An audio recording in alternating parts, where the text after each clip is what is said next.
अवसर आया है, अवसर आया है, आई है धर्म ध्यान की घड़ी। अवसर आया है, अवसर आया है, आई है धर्म ध्यान की घड़ी। अवसर आया है। सभी को आज की पहली किरण, पहली प्रभात, जिसका वर्षों से हम सब इंतजार कर रहे थे, आज वह प्रभात हमारे सामने आई गई। जिसका हर जैनी क्या करता है? इंतजार करता है। बंधुओं, एक नदी होती है जो दरिया दिल की तरह बहती जाती है, बहती जाती है, और एक अमीर राजा की तरह वह भी क्या हो जाती है? अमीर हो जाती है, क्योंकि वो सागर में क्या होती है? मिल जाती है। और एक होता है तालाब, जो उसका पानी वही की वही रहता है, और वह क्या हो जाता है?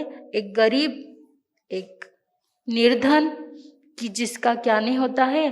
बढ़ावा नहीं होता है। और नदी को हम अमीरी या दरिया दिली या एक राजा कह सकते हैं, क्योंकि उसने अपने जीवन में बहना सीखा, आगे बढ़ना सीखा, पत्थर, कंकर आदि कितना तो भी सफर तय कर आखिर वह सागर से मिल ही गई, और एक विशाल सागर की तरह एक महान उसका भी क्या हो गया? जीवन हो गया, एक उसका भी एक अस्तित्व हो गया।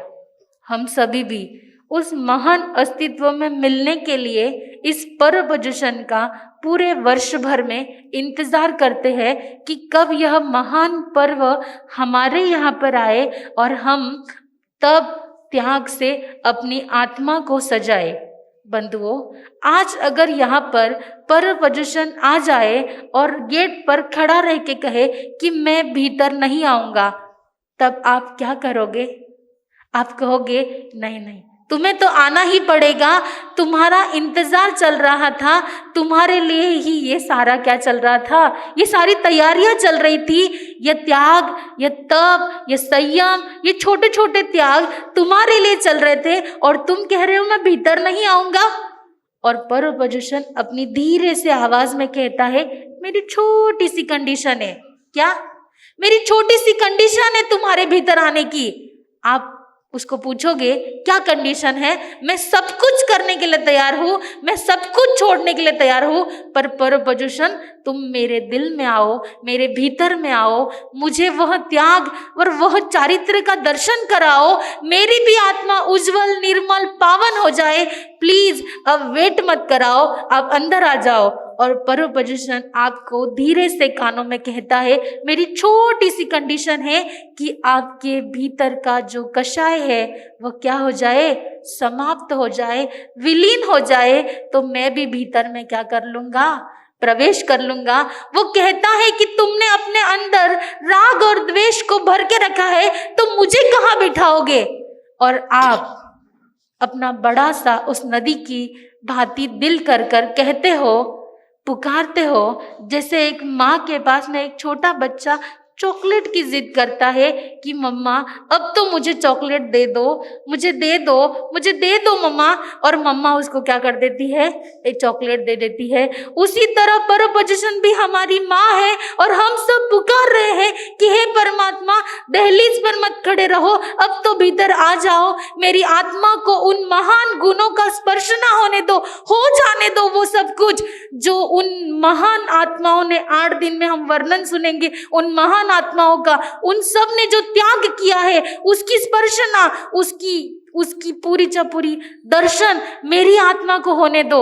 और परमात्मा हमें सिर्फ और एक छोटी सी कंडीशन डाल रहा है, एक छोटी सी कंडीशन दे रहा है, उसकी कोई और रिक्वायरमेंट नहीं है। बस वो क्या कहता है कि बस अपने भीतर रहे हुए कषायों को, अपने राग और द्वेष को पूरी तरह से मिटा दो, मिटा दो, मैं आपके भीतर आने के लिए तैयार हूं। और आप सभी क्या हो गए हो?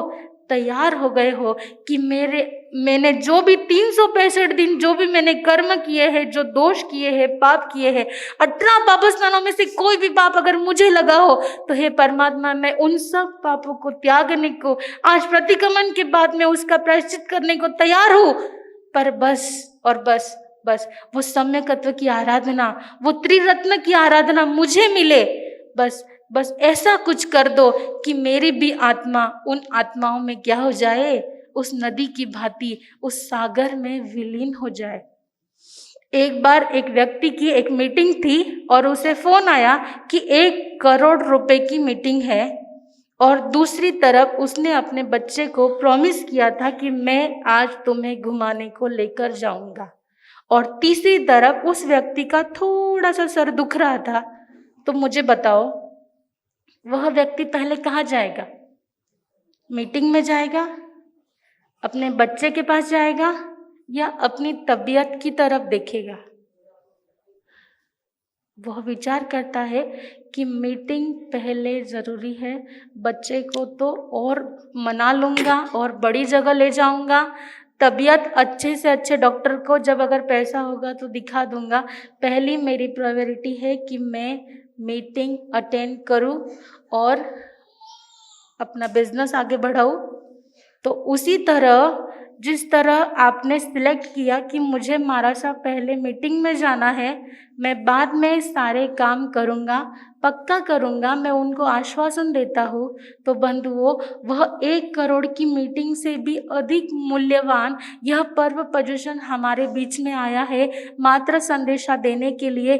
अब तो क्या कर लो, अब तो क्षमापना कर लो, अब तो त्याग कर लो, उस स्वाध्याय को सुन लो, केवल होठों से नहीं हार्ट से सुन लो, वह दिल में प्रवेश कर जाए ऐसा सुन लो।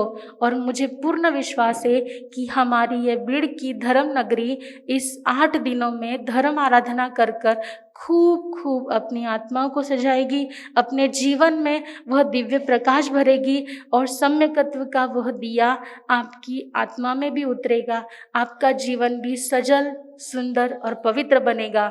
आप सभी को पर्व पर्युषण की हार्दिक हार्दिक बधाई हो, और वह सारा त्याग तब आप करो, आपका जीवन उज्जवल बने। मेरी ओर से, गुरनी जी की ओर से आप सभी को बहुत बहुत शुभकामना। शमन भगवान महावीर स्वामी को वंदन कर कर मैं अपने शब्दों को विराम देती हूँ। बोल भगवान महावीर स्वामी की